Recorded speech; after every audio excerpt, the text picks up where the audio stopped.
Would you like to meet the quintessential woman? No, I mean that. And I ask that for a very important reason. Stick with me on this video. I think you'll be quite fascinated and even maybe rewarded in the end. I have a very strong message. I'm Leon Koziol, director of the Parenting Rights Institute in New York, welcoming you back to my home. If you've been following what I've been doing lately, it's a series of videos designed to bring more attention to the corruption which is escalating in our divorce and family courts across America. I've been all across this great nation, met a lot of wonderful parental advocates who have put themselves on the line for a very important cause, this reform, if you will, which is so long overdue. I've unfortunately met a lot of victims. Among the many things I do as a parental advocate, I do these video documentaries. I've written books for a number of moms. I have attended many parenting conventions and lobbied Congress and so forth. I practiced law for over 23 years, and when I turned my efforts against my own profession, and I'm talking about the family and divorce courts, not the profession as a whole, which is a very noble one. It's these family courts that are dragging it down. They turned their guns on me. But I haven't given up the cause. Unfortunately, reform is almost impossible. The powers to be are just too great.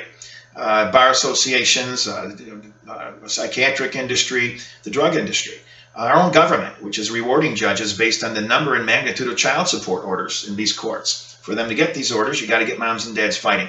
And I call it the custodial institution of child rearing. They oppose shared parenting, even though that's the child rearing method that the Constitution requires. Because we have a right under the Constitution. It's the oldest liberty interest, this right to parent your own offspring. The Supreme Court said it. And it's the oldest liberty interest because, obviously, parenting derives from the beginning of time. If we can't protect that right, then what other right is more important than that?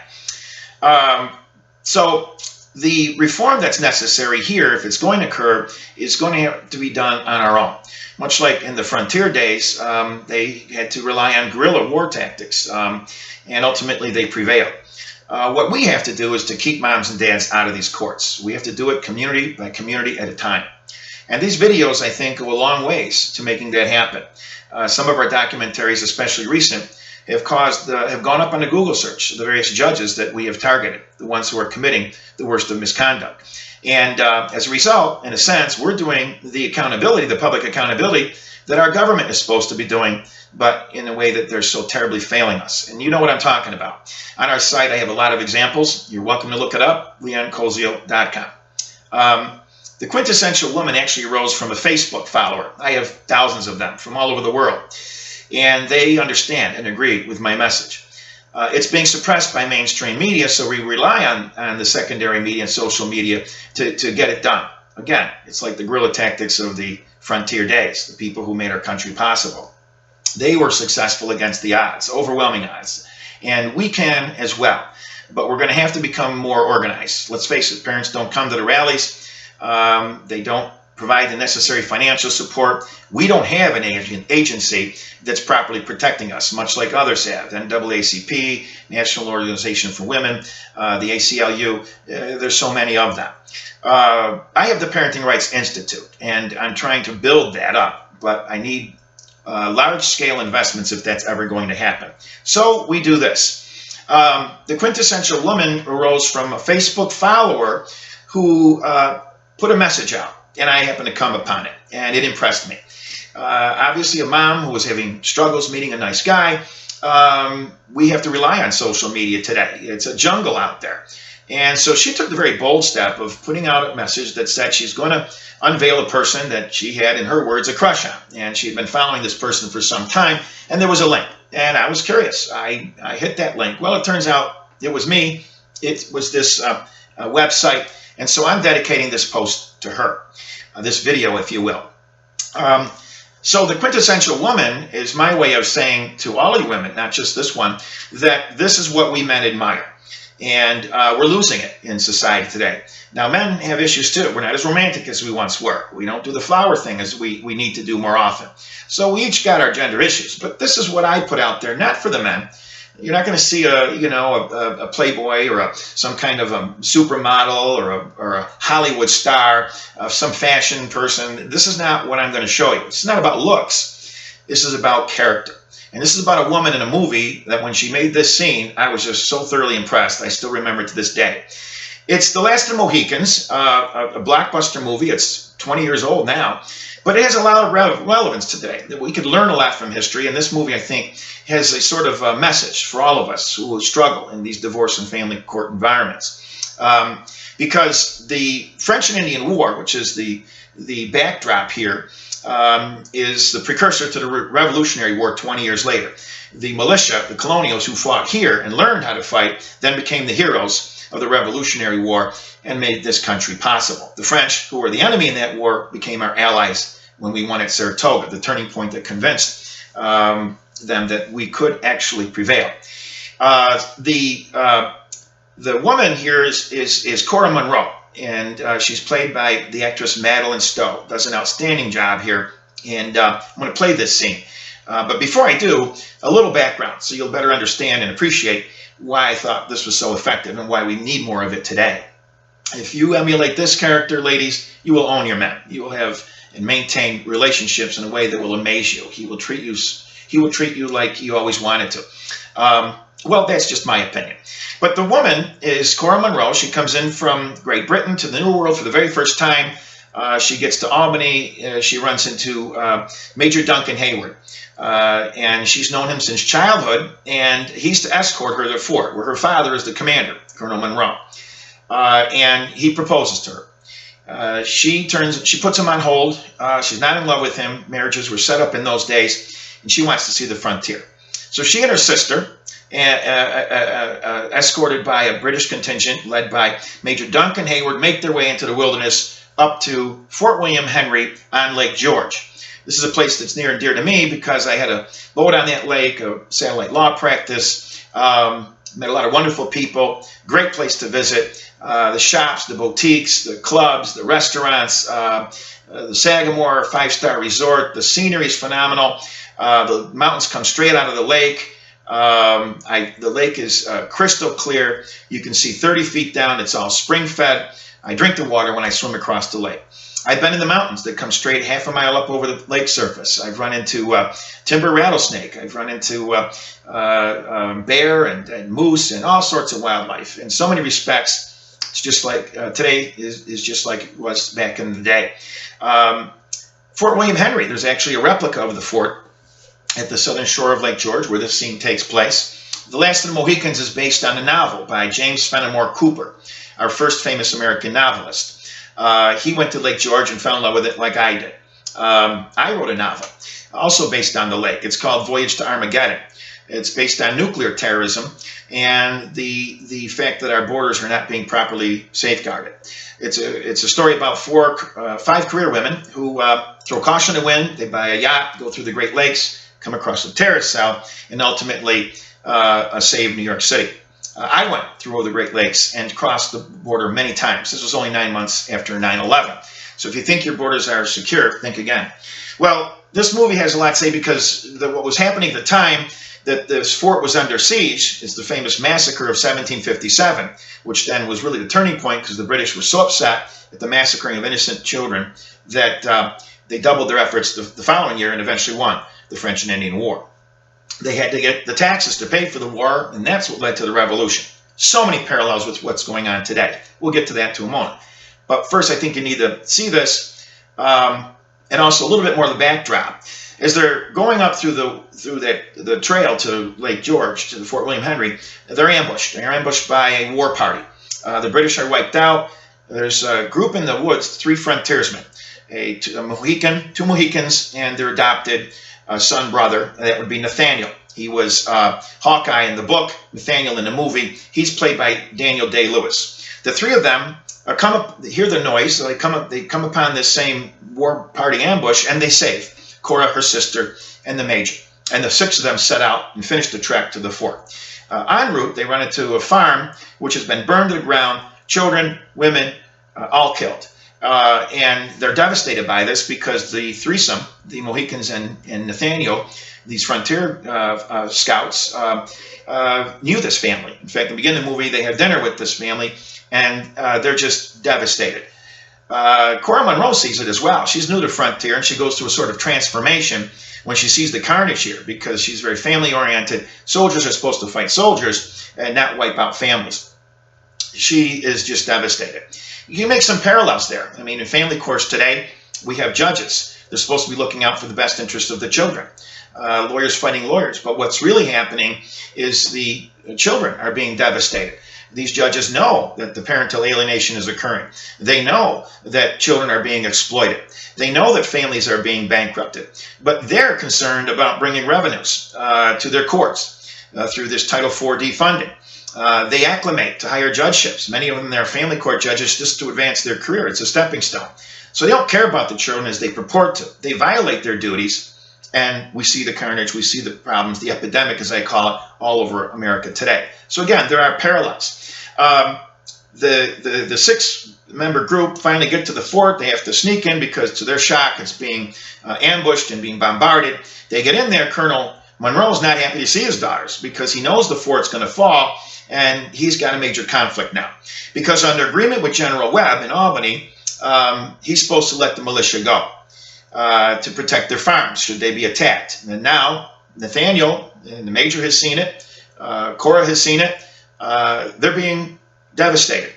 And so Colonel Monroe is put into a huge conflict. If he lets the militia go, his daughters will be wiped out, which really happened in 1757. And so he doesn't let the militia go. Nathaniel won't accept this. He sees the injustice. He violates the law, this court order, if you will, and he encourages the colonials to leave. And Colonel Monroe finds out about this, has him arrested at the fort, and he's sentenced to death by hanging. He's placed in the dungeon. Cora, who's fell in love with him, she likes his manlyhood traits, she likes his family orientation, his bravery, all those things, his sense of justice, and she emulates that. And now she's in this scene coming upon her dad and asking for leniency.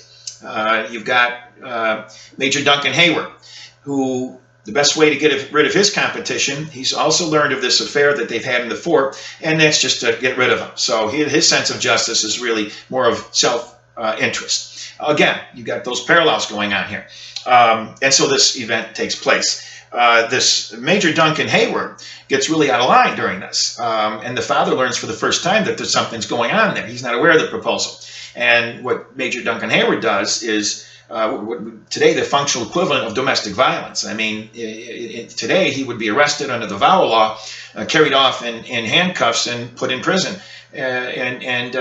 Obviously protection orders would be put on him. I think you'll agree with me when you hear the way he reacts. But in the end, he's a hero. And I'll tell you why. And why not to judge dads like the father or him with these VAWA laws? Because as we see, the dad really does love and care for his children and protected them. So let's just look at this scene for a bit, and I'll talk a little bit more about it. I think I've kept you in suspense long enough. This is something I always want to do, so this is really just an excuse to play something that I wish everybody would see and maybe get a grasp for who is the quintessential woman. Cora Monroe. We're alive only because of him. The man encouraged the colonials to desert in this very room and in my presence. Sir, he is guilty of sedition. Must be tried and hanged like any other criminal, regardless of what he did for my children. But he knew the consequences and he stayed. Are those the actions of a criminal? Duncan, do something. He knew the penalty for his actions. He ought to pay without sending you to beg. You know he wouldn't send me. You falsely spoke of what you saw. What happened at the farm was, as Nathaniel said. But not with enough certainty to outweigh British interests in this fort. And who empowered these colonials to pass judgment on England's policies in her own possessions and to come and go without so much as a by your leave? They do not live their lives by your leave. They hack it out of the wilderness with their own two hands, burying their children along the way. You are defending him because you've become infatuated with him. Duncan, you are a man with a few admirable qualities. But taken as a whole, I was wrong to have thought so highly of you. Cora!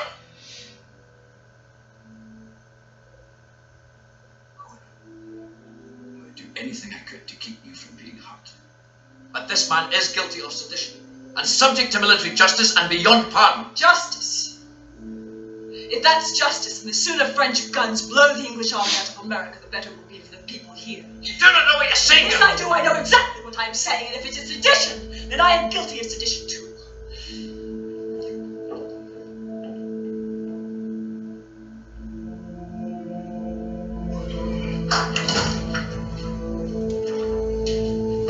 Wow, I guess she really quieted those guys, huh? A little romantic scene here. We'll let it see how this plays out.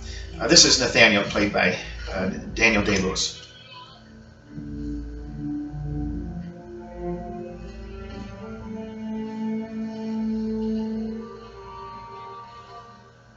They're going to hang you.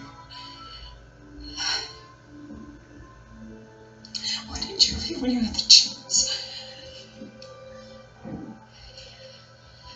Because what I'm interested in is right here. What can I do? Webb's reinforcements will arrive or not. If they do not arrive, the fort will fall to the French. If that happens, stay close to your father. Stay close to him. The French officers will try to protect the officers among the English. No. I will find you. Do more. Promise me.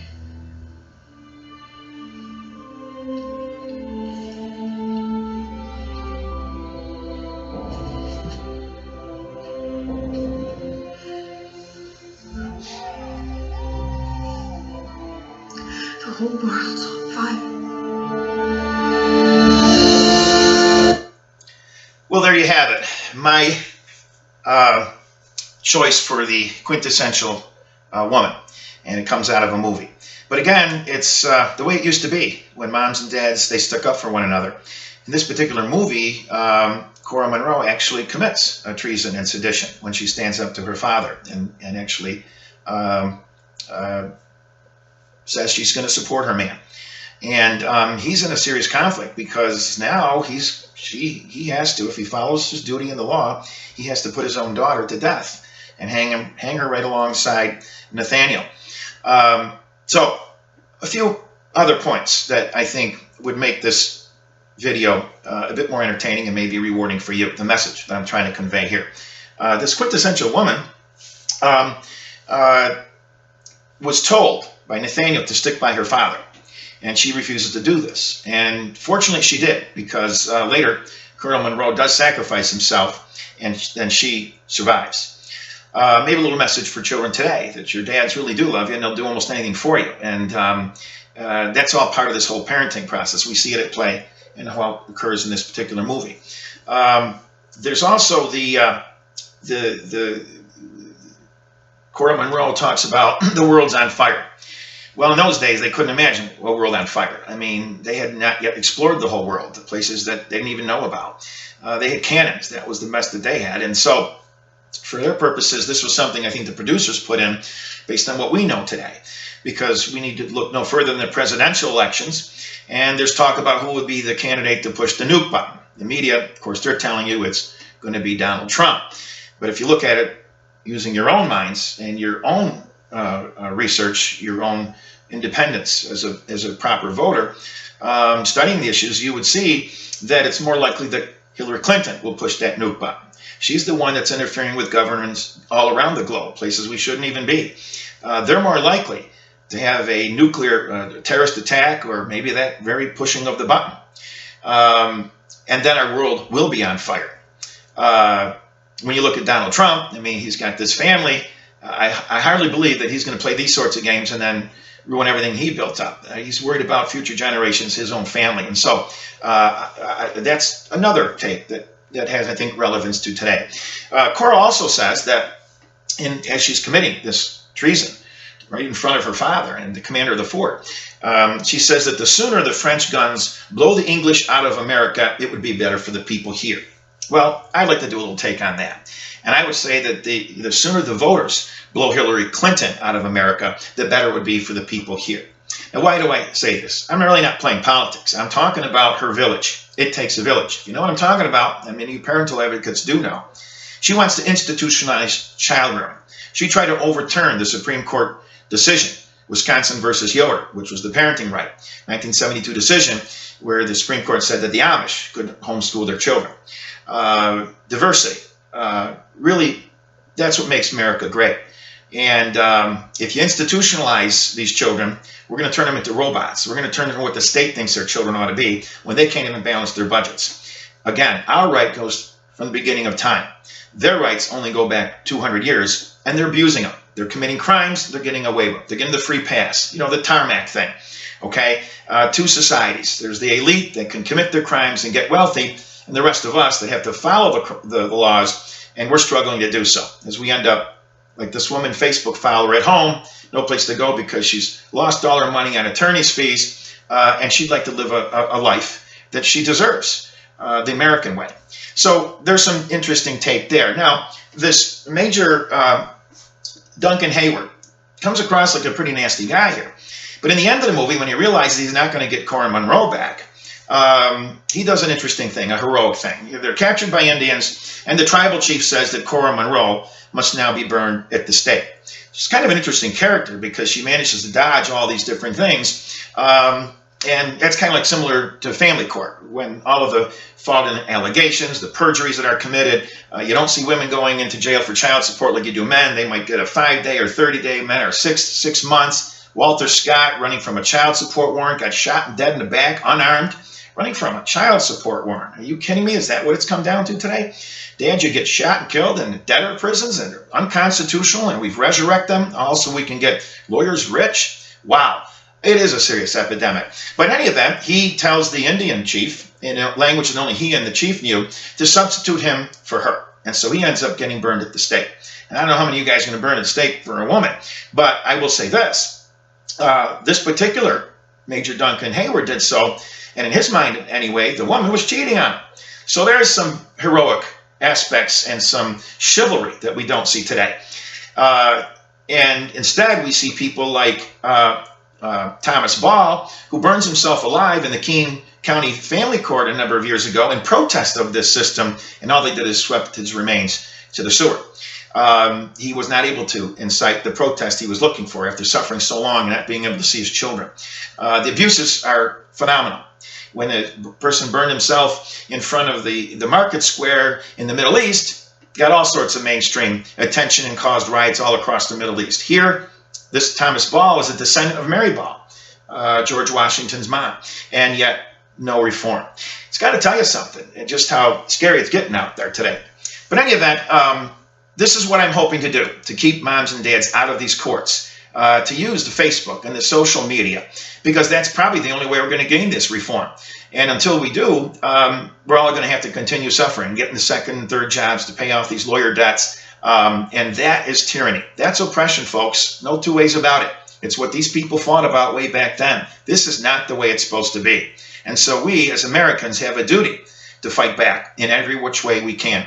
And when we can get onto Facebook and use the internet as we are today, we need to do so, and we need to show up at the rallies. We need to start getting together in our individual communities. And instead of getting together and the gossip of getting one lawyer or the other lawyer, who's the best that can destroy your parenting, your former parenting partner, remember, you're damaging your children.